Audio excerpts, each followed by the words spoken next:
안녕하십니까. 오늘은 창세기 35장을 함께 묵상하도록 하겠습니다. 창세기 35장의 말씀을 보면 이제 야곱이 자신의 딸 디나의 사건으로 위기에 몰리게 되었는데 이제 다시 하나님의 그 은혜로 회복되어지고, 또한 하나님의 그 잃어버린 은혜를 다시 한번 기억하며 또 다시 한번 힘을 얻는 그러한 장입니다.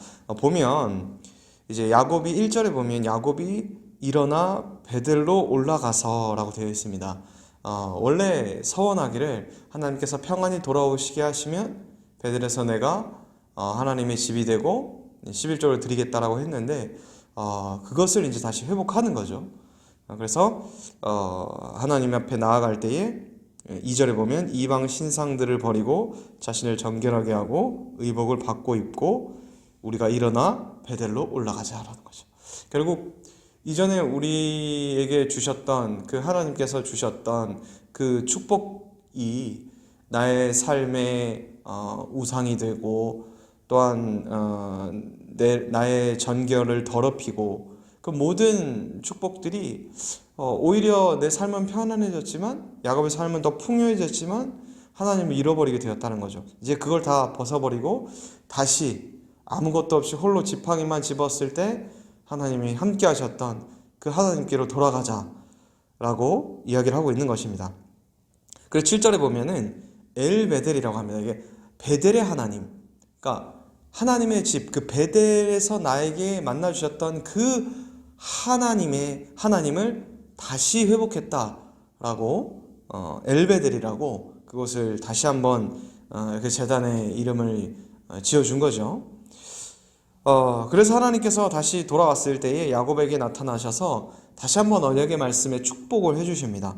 그리고 이전에 하나님과 천사와 씨름할 때에 이스라엘이라 라고 주셨던 그 이름을 다시 한번 지어주셨던 그 말씀을 다시 주시는 거죠. 이 이스라엘로 이름을 바꾸셨다는 것은 단순히 너의 인생만으로 축복으로 끝나는 게 아니라 너로 말미암아 너의 자식들이 12지파가 되고 그게 하나님의 백성이 되고 나라가 될 거다라는 것을 말씀해 주시고 축복을 약속하여 주신 그런 상징적인 의미를 볼 수가 있는 거죠.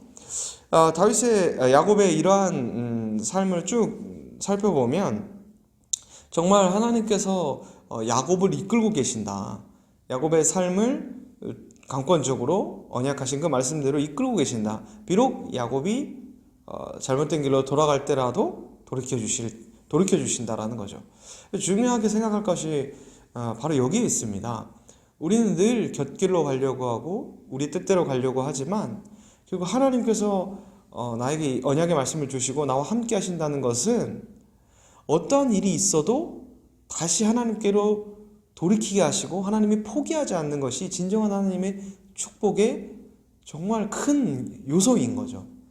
그래서 내가 항상 편안한 길로만 가고 내가 항상 평안한 것이 하나님의 축복이 아니라 어떠한 곳을 가든지 하나님께서 끝까지 포기하지 않는 것, 하나님의 뜻을 반드시 내 삶 가운데 이루시는 것이 진정한 축복이라는 것을 기억하며 하나님의 말씀을 통해서 들었듯이 여러분들도 하나님의 인도하심을 받는 축복된 청년들 되기를 간절히 사모합니다.